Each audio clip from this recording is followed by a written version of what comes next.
ग्राम पंचायत ढाबलाधीर में वाहन टकराने की बात को लेकर हुआ विवाद।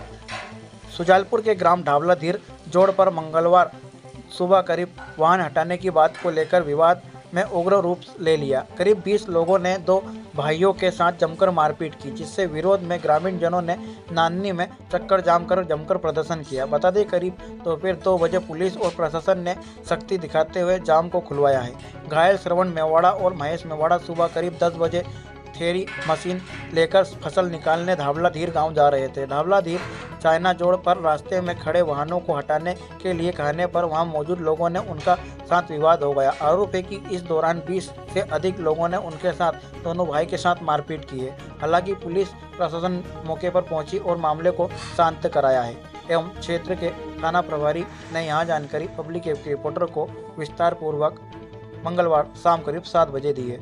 सुजालपुर से सोनू मीणा की रिपोर्ट।